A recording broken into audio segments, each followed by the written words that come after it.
जय हिंद, वंदे मातरम। दोस्तों, स्वागत है आज के नए क्लास में।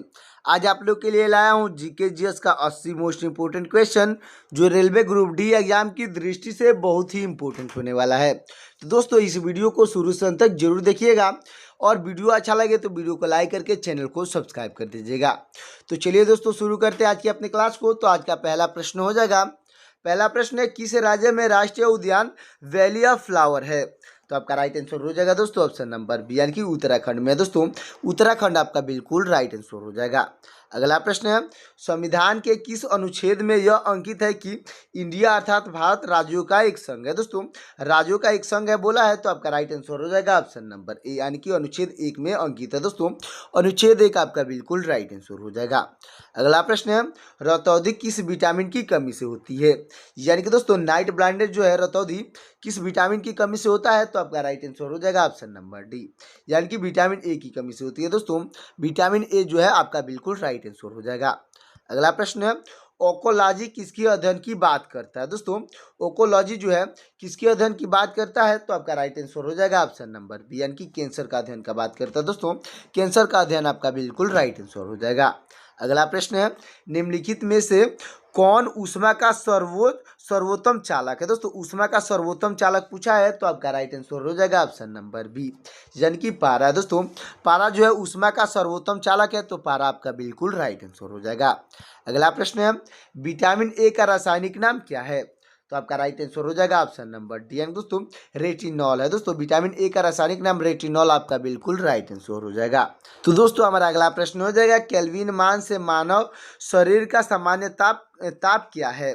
तो आपका राइट आंसर हो जाएगा दोस्तों ऑप्शन नंबर सी, यानी कि 310 की है। दोस्तों, 310 की, यानी कि 310 केल्विन आपका बिल्कुल राइट आंसर हो जाएगा। तो दोस्तों, हमारा अगला प्रश्न हो जाएगा, निमिस्मेटिक किसके अध्ययन को कहा जाता है? दोस्तों, निमिस्मेटिक पूछा है, तो आपका राइट आंसर हो जाएगा ऑप्शन नंबर ए, यानी कि सिक्कों का अध्ययन को कहा जाता है। दोस्तों, सिक्कों का अध्ययन आपका बिल्कुल राइट आंसर हो जाएगा। अगला प्रश्न है हमारा, जापानी इंसेफेलाइटिस किस मच्छर द्वारा संचालित होता है? दोस्तों, जापानी इंसेफेलाइटिस जो है किस मच्छर के द्वारा संचालित होता है? तो आपका राइट आंसर हो जाएगा ऑप्शन नंबर ए, यानी कि क्यूलेक्स के द्वारा संचालित होता है, तो क्यूलेक्स आपका बिल्कुल राइट आंसर हो जाएगा। अगला प्रश्न है, कौन सा विटामिन प्रतिरक्षा प्रदान करता है? तो आपका राइट आंसर हो जाएगा ऑप्शन नंबर डी, यानी कि विटामिन ए जो है प्रतिरक्षा प्रदान करता है, तो विटामिन ए आपका बिल्कुल राइट आंसर हो जाएगा। अगला प्रश्न है, एनाटॉमी विज्ञान के एक शाखा है जिसमें किसका अध्ययन होता है? यानी कि दोस्तों, एनाटॉमी विज्ञान में किस चीज का अध्ययन होता है? तो आपका राइट आंसर हो जाएगा ऑप्शन नंबर सी, यानी कि जानवर और पौधों का अध्ययन होता है। दोस्तों, जानवर और पौधों का अध्ययन आपका बिल्कुल राइट आंसर हो जाएगा। अगला प्रश्न है, मेरु रज्जु तथा मस्तिष्क पर चौड़ी झिल्ली में सूजन आने से कौन सी बीमारी होती है? यानी दोस्तों, क्वेश्चन कर रहा है, मेरु रज्जु और मस्तिष्क पर जो झिल्ली चढ़ जाती है उसके सूजन से कौन सी बीमारी होती है? तो आपका राइट आंसर हो जाएगा ऑप्शन नंबर ए, यानी दोस्तों मेनिंजाइटिस बीमारी होती है। दोस्तों, मेनिंजाइटिस आपका बिल्कुल राइट आंसर हो जाएगा। अगला प्रश्न है, गायत्री मंत्र का उल्लेख किस वेद में है? तो आपका राइट आंसर हो जाएगा ऑप्शन नंबर सी, यानी कि ऋग्वेद में। दोस्तों, ऋग्वेद आपका बिल्कुल राइट आंसर हो जाएगा। अगला प्रश्न है, निम्नलिखित में कौन सा विटामिन ए का स्रोत है? दोस्तों, क्वेश्चन का निम्नलिखित में से कौन सा विटामिन ए का स्रोत है? तो आपका राइट आंसर हो जाएगा ऑप्शन नंबर ए, यानी कि गाजर है। दोस्तों, गाजर आपका बिल्कुल राइट आंसर हो जाएगा, जो कि विटामिन ए का स्रोत है। अगला प्रश्न है, सबसे तेज कंप्यूटर कौन सा है? दोस्तों, ये क्वेश्चन बहुत ईजी है और मैंने भी कई बार करा रखे हैं। तो दोस्तों, आपको कमेंट में बताना है कि सबसे तेज कंप्यूटर कौन सा है। दोस्तों, आपके लिए हिंट कर दे रहा हूँ कि माइक्रो कंप्यूटर या सुपर कंप्यूटर, इसी दोनों में से कोई सही ऑप्शन होगा, आपको कमेंट में बता देना है। अगला प्रश्न है, पोलियो के टीके की खोज किसने की थी?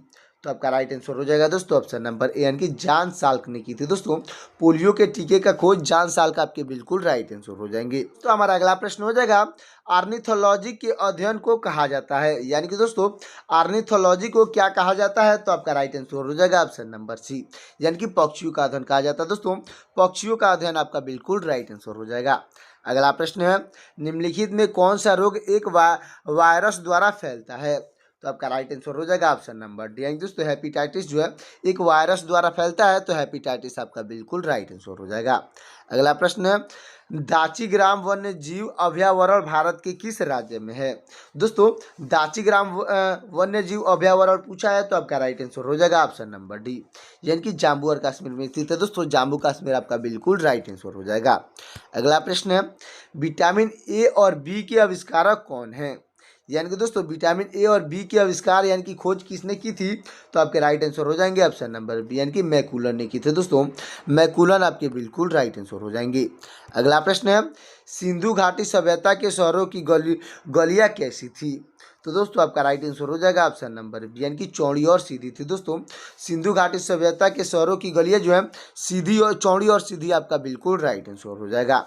अगला प्रश्न है हेपेटाइटिस रोग से मानव शरीर का कौन सा अंग प्रभावित होता है? दोस्तों हेपेटाइटिस रोग से मानव शरीर का कौन सा अंग प्रभावित होता है? तो आपका राइट आंसर हो जाएगा ऑप्शन नंबर डी, यानी कि यकृत प्रभावित होता है। दोस्तों यकृत आपका बिल्कुल राइट आंसर हो जाएगा। अगला प्रश्न है संविधान सभा की पहली बैठक कब हुई थी? तो आपका राइट आंसर हो जाएगा दोस्तों ऑप्शन नंबर ए, यानी कि 9 दिसंबर 1946 को हुई थी। दोस्तों 9 दिसंबर 1946 आपका बिल्कुल राइट आंसर हो जाएगा। अगला प्रश्न हमारा एपिडेमियोलॉजी किसके अध्ययन से संबंधित है? दोस्तों एपिडेमियोलॉजी किसके अध्ययन से संबंधित है? तो आपका राइट आंसर हो जाएगा ऑप्शन नंबर बी, यानी कि महामारी के अध्ययन से संबंधित है। दोस्तों महामारी का अध्ययन आपका बिल्कुल राइट आंसर हो जाएगा। अगला प्रश्न है निम्नलिखित में कौन सा विटामिन ए का प्रचुर स्रोत है? यानी दोस्तों विटामिन ए का प्रचुर स्रोत पूछा है, तो आपका राइट आंसर हो जाएगा ऑप्शन नंबर सी, यानी कि आम आपका बिल्कुल राइट आंसर हो जाएगा। अगला प्रश्न है हमारा भोजन में उपस्थित ऊर्जा को मापा जाता है। यानी कि दोस्तों भोजन में उपस्थित ऊर्जा को किस मानक से मापा जाता है? तो आपका राइट आंसर हो जाएगा ऑप्शन नंबर सी, यानी कि कैलोरी में मापा जाता है। दोस्तों कैलोरी आपका बिल्कुल राइट आंसर हो जाएगा। तो दोस्तों हमारा अगला प्रश्न हो जाएगा सीपीयू का अर्थ क्या है? यानी कि दोस्तों क्वेश्चन कह रहा है सीपीयू का फुल फॉर्म क्या हो जाएगा? तो ये क्वेश्चन बहुत ईजी है और मैंने कई बार करा रखे हैं, तो इसका आंसर आपको कमेंट में बताना है।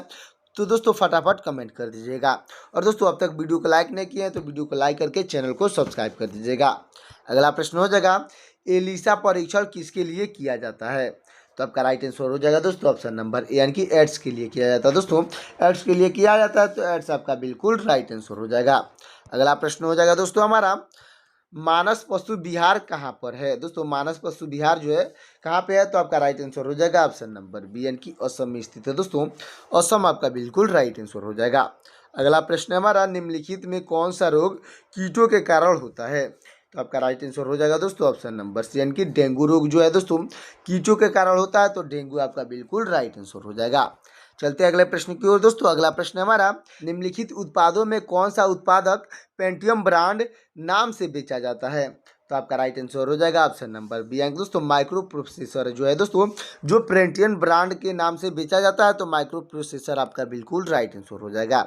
अगला प्रश्न है निम्नलिखित विटामिन में किस विटामिन में कोबाल्ट होता है? तो आपका राइट आंसर हो जाएगा ऑप्शन नंबर बी, यानी कि दोस्तों विटामिन B12 में होता है। दोस्तों विटामिन B12 में कोबाल्ट होता है, तो विटामिन B12 आपका बिल्कुल राइट आंसर हो जाएगा।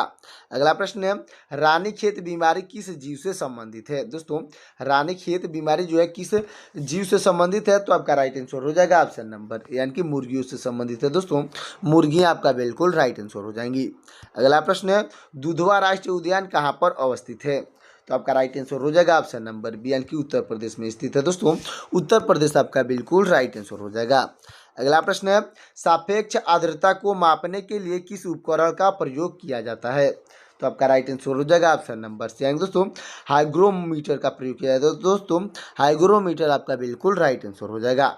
अगला प्रश्न है हमारा टिटनेस रोग को निम्नलिखित में से किस नाम से जाना जाता है? दोस्तों टिटनेस रोग को की निम्नलिखित में से किस नाम से जाना जाता है? तो आपका राइट आंसर हो जाएगा ऑप्शन नंबर ए, यानी दोस्तों लार्जा के नाम से जाना जाता है। दोस्तों लार्जा आपका बिल्कुल राइट आंसर हो जाएगा।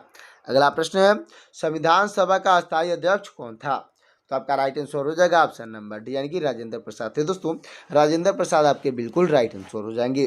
और दोस्तों वहीं पे पूछा होता अस्थायी अध्यक्ष कौन था? तो आपका राइट आंसर हो जाता ऑप्शन नंबर ए, यानी कि सच्चिदानंद सिंह आपके बिल्कुल राइट आंसर हो जाते। अगला प्रश्न है दूध का घनत्व मापने के लिए किस उपकरण का प्रयोग करते हैं? तो दोस्तों आपका राइट आंसर हो जाएगा ऑप्शन नंबर बी, यानी कि लैक्टोमीटर का उपयोग करते हैं दोस्तों। लैक्टोमीटर आपका बिल्कुल राइट आंसर हो जाएगा। अगला प्रश्न है, तपेदिक रोग किस कारण होता है? तो आपका राइट आंसर हो जाएगा ऑप्शन नंबर बी, यानी कि जीवाणु के कारण होता है दोस्तों। जीवाणु आपका बिल्कुल राइट आंसर हो जाएगा। अगला प्रश्न है, विटामिन जो खट्टे फलों में पाया जाता है और चर्म को स्वस्थ रखने के लिए जरूरी है, वो कौन सा है? दोस्तों वो कौन सा विटामिन जो कि खट्टे फलों में पाया जाता है और चर्म के स्वास्थ्य के लिए जरूरी होता है? तो आपका राइट आंसर हो जाएगा ऑप्शन नंबर सी, यानी कि विटामिन सी है दोस्तों। खट्टे फलों में पाए जाने वाला विटामिन सी आपका बिल्कुल राइट आंसर हो जाएगा। अगला प्रश्न हो जाएगा हमारा, बिजली का प्रतिरोध मापने के लिए किस उपकरण का वो इस्तेमाल करते हैं? तो आपका राइट आंसर हो जाएगा दोस्तों ऑप्शन नंबर ए, यानी कि ओम मीटर का इस्तेमाल करते हैं दोस्तों। ओम मीटर आपका बिल्कुल राइट आंसर हो जाएगा। अगला प्रश्न हमारा, ऋग्वेद में कितने मंडल हैं? दोस्तों ऋग्वेद में कुल कितने मंडल हैं? तो आपका राइट आंसर हो जाएगा ऑप्शन नंबर बी, यानी कि कुल 10 मंडल है दोस्तों। 10 आपका बिल्कुल राइट आंसर हो जाएगा। अगला प्रश्न है, प्लाज्मोडियम परजीवी का वाहक है दोस्तों, इसमें से कौन सा जो है प्लाज्मोडियम परजीवी का वाहक है? तो आपका राइट आंसर हो जाएगा ऑप्शन नंबर ए, यानी कि मच्छर है दोस्तों। प्लाज्मोडियम परजीवी का वाहक मच्छर आपका बिल्कुल राइट आंसर हो जाएगा। अगला प्रश्न है, पंचमढ़ी जीव संरक्षण संस्थान किस राज्य में है? दोस्तों पंचमढ़ी जीव संरक्षण संस्थान किस राज्य में है? तो आपका राइट आंसर हो जाएगा ऑप्शन नंबर बी, यानी कि मध्य प्रदेश में है दोस्तों। मध्य प्रदेश आपका बिल्कुल राइट आंसर हो जाएगा। अगला प्रश्न है, किसी क्षेत्र को अनुसूचित जाति और जनजाति क्षेत्र का घोषित करने का अधिकार किसे है? तो आपका राइट आंसर हो जाएगा ऑप्शन नंबर सी, यानी कि राष्ट्रपति को है दोस्तों। राष्ट्रपति आपका बिल्कुल राइट आंसर हो जाएगा। अगला प्रश्न है, लोकसभा तथा राज्यसभा की संयुक्त बैठक कब होती है? तो आपका राइट आंसर हो जाएगा दोस्तों ऑप्शन नंबर ए, यानी कि संसद का सत्र जब शुरू होता है तब होती है दोस्तों। संसद का जब सत्र शुरू होता है तब लोकसभा तथा राज्यसभा की संयुक्त बैठक होती है। अगला प्रश्न हो जाएगा, इसमें से कौन सा अनुवांशिक रोग नहीं है? दोस्तों अनुवांशिक रोग यानी कि जेनेटिक्स रोग नहीं है, तो आपका राइट आंसर हो जाएगा ऑप्शन नंबर बी, यानी कि रतौंधी जो है दोस्तों जेनेटिक्स रोग यानी कि अनुवांशिक रोग नहीं है, अच्छे से याद रखिएगा। अगला प्रश्न है, चंद्रमा का प्रकाश पृथ्वी पर कितने समय में पहुंचता है? तो आपका राइट आंसर हो जाएगा ऑप्शन नंबर बी, यानी दोस्तों 1.3 सेकेंड में पहुंचता है दोस्तों। 1.3 सेकेंड आपका बिल्कुल राइट आंसर हो जाएगा। अगला प्रश्न हमारा, विटामिन B6 की कमी से पुरुषों में कौन सा रोग होता है? दोस्तों विटामिन B6 की कमी से पुरुषों में रोग पूछा है, तो आपका राइट आंसर हो जाएगा ऑप्शन नंबर सी, यानी दोस्तों औरक्ता बीमारी होती है दोस्तों। औरक्ता रोग आपका बिल्कुल राइट आंसर हो जाएगा। अगला प्रश्न हमारा, मनुष्य के शरीर के जोड़ों में गठिया रोग किसके जमाव से होता है? दोस्तों जोड़ों में गठिया रोग किसके जमाव से होता है? तो आपका राइट आंसर हो जाएगा ऑप्शन नंबर सी, यानी कि यूरिक एसिड के कारण होता है दोस्तों। यूरिक एसिड आपका बिल्कुल राइट आंसर हो जाएगा। अगला प्रश्न है, कंप्यूटर डाटा की सबसे छोटी इकाई क्या है? तो आपका राइट आंसर हो जाएगा ऑप्शन नंबर बी, यानी कि बीट होता है दोस्तों। कंप्यूटर डाटा की सबसे छोटी इकाई बीट आपका बिल्कुल राइट आंसर हो जाएगा। अगला प्रश्न है, भारतीय संविधान में कुल कितने भाग और अनुसूची हैं? तो दोस्तों आपका राइट आंसर हो जाएगा ऑप्शन नंबर बी, यानी दोस्तों भारतीय संविधान में कुल 22 भाग और 12 अनुसूचियां आपका बिल्कुल राइट आंसर हो जाएगा, अच्छे से याद रखिएगा। अगला प्रश्न है, शरीर में किस तत्व की कमी से घेंघा रोग होता है? तो दोस्तों आपका राइट आंसर हो जाएगा ऑप्शन नंबर सी, यानी कि आयोडीन की कमी से घेंघा रोग होता है, तो आयोडीन आपका बिल्कुल राइट आंसर हो जाएगा। अगला प्रश्न है, हड़प्पा के खंडहर किस नदी पर अवस्थित है? तो आपका राइट आंसर हो जाएगा ऑप्शन नंबर बी, यानी कि रावी नदी पे अवस्थित है दोस्तों। हड़प्पा की जो खंडहर है रावी नदी पे स्थित है, तो रावी नदी आपका बिल्कुल राइट आंसर हो जाएगा। तो दोस्तों हमारा अगला प्रश्न हो जाएगा, भारत में निम्नलिखित टाइगर रिजर्व में कौन सा मिजोरम में अवस्थित है? दोस्तों कौन सा जो है जो मिजोरम में अवस्थित है? तो आपका राइट आंसर हो जाएगा ऑप्शन नंबर ए, यानी कि डेम्फा जो है दोस्तों मिजोरम में अवस्थित है, तो डम्फा आपका बिल्कुल राइट आंसर हो जाएगा। अगला प्रश्न है, कंप्यूटर की अस्थायी स्मृति क्या है? तो दोस्तों आपका राइट आंसर हो जाएगा ऑप्शन नंबर बी, यानी कि रोम है दोस्तों। ROM आपका बिल्कुल राइट आंसर हो जाएगा, जो कि कंप्यूटर की अस्थायी स्मृति है, अच्छे से याद रखिएगा।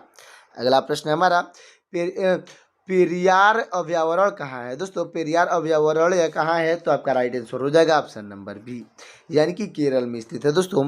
केरल आपका बिल्कुल राइट आंसर हो जाएगा। अगला प्रश्न है, शिवपुरी राष्ट्रीय पार्क कहाँ पर है? तो आपका राइट आंसर हो जाएगा ऑप्शन नंबर सी, यानी कि मध्य प्रदेश में। दोस्तों शिवपुरी जो राष्ट्रीय पार्क है मध्य प्रदेश में स्थित है, तो मध्य प्रदेश आपका बिल्कुल राइट आंसर हो जाएगा। अगला प्रश्न हो जाएगा मोहनजोदड़ो के खंजर निम्नलिखित में से किस नदी पर अवस्थित है। दोस्तों मोहनजोदड़ो का खंजर पूछा है, तो आपका राइट आंसर हो जाएगा ऑप्शन नंबर सी, यानी कि सिंधु नदी पर अवस्थित है। दोस्तों सिंधु नदी आपका बिल्कुल राइट आंसर हो जाएगा। अगला प्रश्न हो जाएगा वेदों की संख्या क्या है। दोस्तों यानी कि वेदों की संख्या कितनी होती है, तो ये क्वेश्चन बहुत ईजी है, तो इसका आंसर आपको कमेंट में बताना है। देखते हैं कितने लोग दोस्तों कमेंट करते हैं कि वेदों की संख्या कितनी है, और दोस्तों साथ ही साथ कमेंट में बताना है कि कौन कौन से वेद हैं, यानी कि वेद के नाम भी लिखना है। अगला प्रश्न हो जाएगा इलेक्ट्रॉनिक कंप्यूटर का आविष्कार किसने किया, तो आपका राइट आंसर हो जाएगा ऑप्शन नंबर बी, यानी दोस्तों एलन ट्यूरिंग ने किया था। दोस्तों इलेक्ट्रॉनिक कंप्यूटर का आविष्कार जो है एलन ट्यूरिंग आपके बिल्कुल राइट आंसर हो जाएंगे। अगला प्रश्न है हमारा यूजेनिक्स किसके अध्ययन से संबंधित है। दोस्तों यूजेनिक्स किसके अध्ययन से संबंधित है, तो आपका राइट आंसर हो जाएगा ऑप्शन नंबर ए, यानी दोस्तों अनुवांशिक घटकों में फेरबदल के कारण मनुष्य में हुए परिवर्तन से संबंधित है। दोस्तों अनुवांशिक घटनों में फेरबदल के कारण मनुष्य में हुए परिवर्तन आपका बिल्कुल राइट आंसर हो जाएगा। तो दोस्तों हमारा अगला प्रश्न हो जाएगा वर्ष 1938 में किस व्यक्ति ने वयस्क मताधिकार के आधार पर संविधान सभा के गठन की मांग की थी, तो आपके राइट आंसर हो जाएंगे दोस्तों ऑप्शन नंबर बी, यानी कि जवाहरलाल नेहरू ने मांग की थी। दोस्तों जवाहरलाल नेहरू आपके बिल्कुल राइट आंसर हो जाएंगे। चलते अगले प्रश्न की ओर। दोस्तों हमारा अगला प्रश्न है काजीरंगा राष्ट्रीय उद्यान कहाँ पर अवस्थित है, तो आपका राइट आंसर हो जाएगा ऑप्शन नंबर डी, यानी कि असम में स्थित है। दोस्तों असम आपका बिल्कुल राइट आंसर हो जाएगा। अगला प्रश्न है हमारा निम्नलिखित में कौन सी एक यंत्र सामग्री नहीं है। दोस्तों यंत्र सामग्री नहीं है, तो आपका राइट आंसर हो जाएगा ऑप्शन नंबर बी, यानी दोस्तों प्रचालन तंत्र जो है एक यंत्र सामग्री नहीं है, अच्छे से याद रखिएगा। अगला प्रश्न है सौर प्रणाली की खोज किसके द्वारा की गई है, तो आपका राइट आंसर हो जाएगा ऑप्शन नंबर सी, यानी दोस्तों कापरनिकस के द्वारा की गई है। दोस्तों कापरनिकस आपके बिल्कुल राइट आंसर हो जाएंगे। अगला प्रश्न है सुपर कंप्यूटर के लिए शब्द लंबाई का परास कितना होता है। दोस्तों सुपर कंप्यूटर के लिए शब्द लंबाई का परास कितना होता है, तो आपका राइट आंसर हो जाएगा ऑप्शन नंबर सी, यानी कि 64 बीट तक होता है। दोस्तों 64 बीट आपका बिल्कुल राइट आंसर हो जाएगा। अगला प्रश्न है काजीरंगा किसके लिए जाना जाता है, यानी कि दोस्तों काजीरंगा राष्ट्रीय उद्यान है किसके लिए जाना जाता है, तो आपका राइट आंसर हो जाएगा ऑप्शन नंबर सी, यानी कि गेंडे के लिए जाना जाता है। दोस्तों तो गेंडा आपका बिल्कुल राइट आंसर हो जाएगा। और दोस्तों इसमें भी जो गेंडा है एक सिंग वाले गेंडे के लिए प्रसिद्ध है, तो एक सिंग वाला गेंडा आपका बिल्कुल राइट आंसर हो जाएगा। अगला प्रश्न है वैज्ञानिक जिन्होंने सर्वप्रथम खोज की थी पृथ्वी सूर्य के चारों ओर घूमती है। दोस्तों वो कौन से वैज्ञानिक है जिन्होंने सर्वप्रथम खोज की थी कि पृथ्वी जो है सूर्य के चारों ओर घूमता है, तो आपका राइट आंसर हो जाएगा ऑप्शन नंबर सी, यानी कि कापरनिकस ने खोज की थी। दोस्तों कापरनिकस आपके बिल्कुल राइट आंसर हो जाएंगे। अगला प्रश्न है निम्नलिखित में कौन सा ग्रहों के चारों ओर घूमने वाले में उनके उपग्रह नहीं हैं। दोस्तों क्वेश्चन एक बार और समझ लीजिएगा, निम्नलिखित में कौन सा ग्रहों के चारों ओर घूमने वाले उनके उपग्रह नहीं हैं, यानी कि दोस्तों जो ग्रहों के चारों ओर घूमते हैं वो उनके उपग्रह नहीं है, तो आपका राइट आंसर हो जाएगा ऑप्शन नंबर बी, यानी कि बुध और शुक्र हैं। दोस्तों बुध और शुक्र ग्रह आपके बिल्कुल राइट आंसर हो जाएंगे। अगला प्रश्न है हमारा निम्नलिखित में कौन सा तारा पृथ्वी के सर्वाधिक समीप है। दोस्तों वो कौन सा तारा है जो पृथ्वी के सबसे समीप में स्थित है, तो आपका राइट आंसर हो जाएगा ऑप्शन नंबर बी, यानी कि सूर्य है। दोस्तों सूर्य आपका बिल्कुल राइट आंसर हो जाएगा। अगला प्रश्न है विशाल स्नानगढ़ यानी कि गेट वॉथ कहाँ पर मिला था। दोस्तों गेट वॉथ कहाँ पे मिला था, यानी कि विशाल स्नानगार कहाँ पे मिला था, तो आपका राइट आंसर हो जाएगा ऑप्शन नंबर, यानी कि मोहनजोदड़ो में मिला था। दोस्तों मोहनजोदड़ो आपका बिल्कुल राइट आंसर हो जाएगा। अगला प्रश्न है निम्नलिखित में किसके बीच की औसत दूरी को खगोलीय एकक कहा जाता है, तो आपका राइट आंसर हो जाएगा ऑप्शन नंबर बी, यानी दोस्तों पृथ्वी और सूर्य की दूरी को औसत दूरी को दोस्तों खगोलीय एकक कहा जाता है, तो पृथ्वी और सूर्य आपका बिल्कुल राइट आंसर हो जाएगा।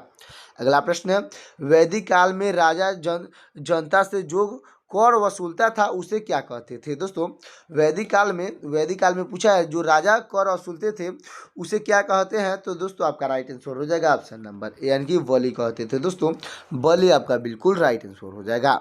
अगला प्रश्न है कंप्यूटर सिस्टम के किस भाग को भौतिक रूप में स्पर्श किया जा सकता है, यानी कि फिजिकल रूप से स्पर्श किया जा सकता है, तो आपका राइट आंसर हो जाएगा ऑप्शन नंबर ए, यानी कि हार्डवेयर को फिजिकल रूप यानी कि भौतिक रूप से स्पर्श किया जा सकता है।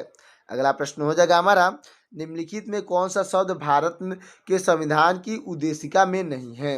दोस्तों संविधान के उद्देशिका में नहीं है तो आपका राइट आंसर हो जाएगा ऑप्शन नंबर बी, यानी कि लोक कल्याण जो शब्द है दोस्तों भारतीय संविधान के उद्देशिका में नहीं है। अगला प्रश्न हो जाएगा, विटामिन डी का स्रोत क्या हो सकता है। यानी दोस्तों विटामिन डी का स्रोत यानी कि सबसे अधिक किसमें पाया जाता है, इसका आंसर आपको कमेंट में बताना है। तो दोस्तों ये क्वेश्चन बहुत ईजी है और मैंने कई बार करा रखे हैं। अगला प्रश्न हो जाएगा, उपनिषेधों की संख्या कितनी होती है। तो आपका राइट आंसर हो जाएगा ऑप्शन नंबर सी, यानी कि 108 होती है। दोस्तों 108 आपका बिल्कुल राइट आंसर हो जाएगा। अगला प्रश्न है, मध्य रात्रि सूर्य का अर्थ क्या है। दोस्तों मध्य रात्रि सूर्य का अर्थ क्या है, तो आपका राइट आंसर हो जाएगा ऑप्शन नंबर बी, यानी दोस्तों ध्रुवीय वृत्त में देर तक चमकना हो जाएगा। दोस्तों ध्रुवीय वृत्त में देर तक चमकना आपका बिल्कुल राइट आंसर हो जाएगा, जो कि मध्य रात्रि सूर्य का अर्थ है। अच्छे से याद रखिएगा। तो दोस्तों हमारा लास्ट प्रश्न हो जाएगा, कंप्यूटर के जनक किसे कहा जाता है। दोस्तों कंप्यूटर का जनक किसे कहा जाता है, ये क्वेश्चन भी बहुत ईजी है और मैंने कई बार करा रखे हैं। तो दोस्तों इसका आंसर आपको कमेंट में बताना है। देखते हैं लोग कितना लोग इसका आंसर कमेंट में बताते हैं। और दोस्तों जितने भी होमवर्क का क्वेश्चन मिला है आपको, उसको तुरंत आंसर आपको कमेंट में बताना है। देखते हैं कितने लोग की तैयारी अच्छे से चल रही है और अपना आंसर वो लोग कमेंट में बता देते हैं, वो भी सही सही। और दोस्तों कमेंट में ए बी करके कमेंट नहीं करना है, कमेंट का पूरा नाम लिखना है। तो दोस्तों ये वीडियो कैसा लगा, एक प्यारा सा इमोजी में कमेंट करिएगा। और दोस्तों आप किस राज्य से ये भी कमेंट में बताइएगा। अब वीडियो अच्छा लगा हो तो वीडियो को लाइक करके चैनल को सब्सक्राइब कर दीजिएगा। साथ ही साथ बेल आइकन को प्रेस करके इस वीडियो को अपने दोस्तों के पास शेयर कर दीजिएगा। तो दोस्तों मिलते हैं किसी और क्लास में, तब तक के लिए जय हिंद जय भारत।